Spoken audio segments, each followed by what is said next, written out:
The Beaches podcast is going to give you everything you want to know about a beach before you go there. I hope you enjoy the show. Be sure to check out our website, www.sandee.com. Without further ado, let's get into the show. Okay, so ready to trade in those snow boots. Uh-huh. Yeah, sounds good to me. We're going on a little trip today, virtually at least. Oh, nice.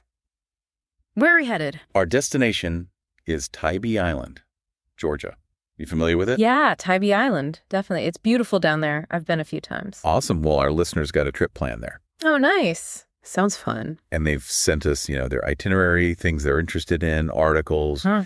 And so, yeah, we're going to deep dive into all that today. Cool. Let's do it. It's funny. I've done a lot of research and travel stuff for this show. Yeah. And I've got to say, Tybee Island. Yeah. It doesn't get as much hype as some of these other places, but I know. Right. it's really a hidden gem. It is. A lot of people just think beach and that's it. Right. But there's so much more to it. Like Tybee has this fascinating history and the ecosystem, the nature there, it's incredible. You've got the beach, obviously, but also these salt marshes, maritime forests. It's wild. Yeah, absolutely. And our listener, they're really interested in that kind of stuff. Like they specifically mentioned barrier islands in their notes. Oh, right. Yeah, Tybee is a barrier island. And I got to be honest, before this, I didn't even really know what a barrier island was. Like what makes them so special? Yeah, I get that. They're pretty unique. So basically, they're these long, narrow islands that run parallel to the mainland. Okay. And they're formed by ocean currents, waves, and all that, depositing sand and sediment over time. So they're always changing. Exactly. They're super dynamic, constantly shifting and reshaping because of the currents and tides.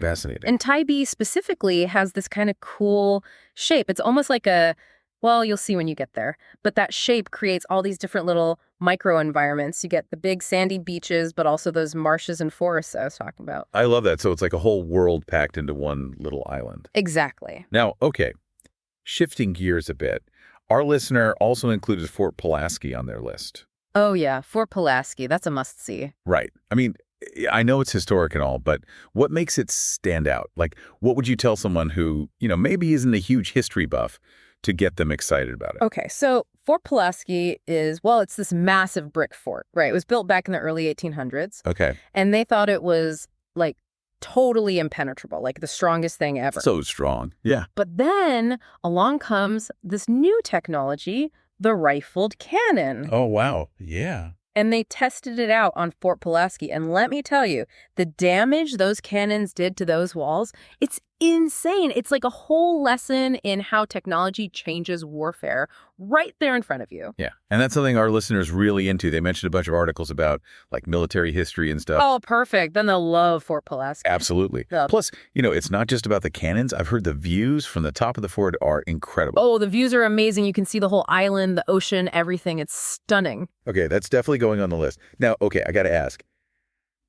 Tybee Island, it's on the coast. Did our listener mention anything about water sports or anything like that? Let me see.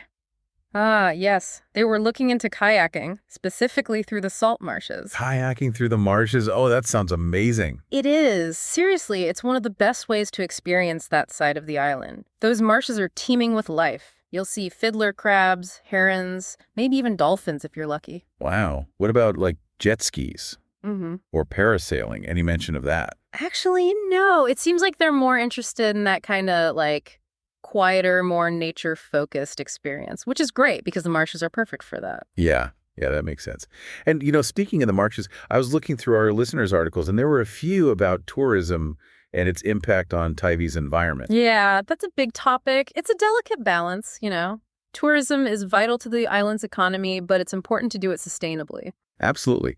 So what are some things that visitors can do to be more mindful and help preserve Tybee's ecosystem? Honestly, even small things make a difference, like staying on marked trails so you don't trample the dunes. Right. Making sure you dispose of your trash properly. And a big one is avoiding single-use plastics. Bring your own reusable water bottle, things like that. All good tips. And if you really want to go the extra mile, you can volunteer with local organizations. Like the Tybee Island Marine Science Center does amazing work. They focus on sea turtle conservation, coastal education, all that good stuff. Oh, that's cool. And, actually, our listener had an article about the Tybee Island Marine Science Center. They're really interested in that. Oh, perfect. They'll love it. They have this awesome touch tank where you can interact with some of the local marine life. Oh, Yeah, and their exhibits on coastal ecology are super informative. They even have this program where you can help rehabilitate injured sea turtles. wow, that's amazing. Okay, I think we've covered a lot. But before we wrap up, gotta ask, what's one thing you'd recommend doing on Tybee that's not in the usual travel guides? A local secret. Okay, here's a good one. Head to the North Beach, but go at low tide. Low tide, okay. During the day, it gets pretty crowded. But when the tide goes out, these amazing tide pools emerge. They're full of starfish, hermit crabs, all sorts of cool little creatures. Oh, wow. That's awesome. It's like having your own private aquarium, and most tourists have no idea it's even there. I love that. Okay, so we've got history, adventure, ecological awareness, and a hidden gem. Sounds like a good trip. Right. I think we've pretty much covered everything. Any final thoughts for our listener before they head off on their Tybee adventure? Oh, just one more thing. Tybee has been a fishing community for generations, Yeah. So when you're there, make sure you try some of the fresh, local seafood. Oh, good call. Ask around for the catch of the day. You won't regret it. Okay, I am definitely adding that to my mental itinerary. Just listening to you talk about Tybee, I'm getting so excited to visit myself someday. A huge thank you for sharing all these insights. My pleasure. Glad I could help. Hope your listener has a fantastic time on Tybee. And to you, listener, we hope this deep dive has you prepped and ready for your Tybee Island adventure. Safe travels.